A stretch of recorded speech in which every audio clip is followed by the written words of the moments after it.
Today's topic is to create a virtual location on iOS 17 without a computer. First, download the AnyGo for iOS app and complete the installation. Click the Download Now button from the i2Lab official website and wait for a few seconds. Open the AnyGo standard version. Before you get started, you need to go into your phone settings and choose to trust AnyGo files.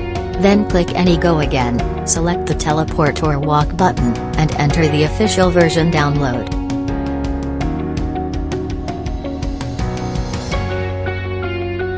After the download, virtual positioning begins.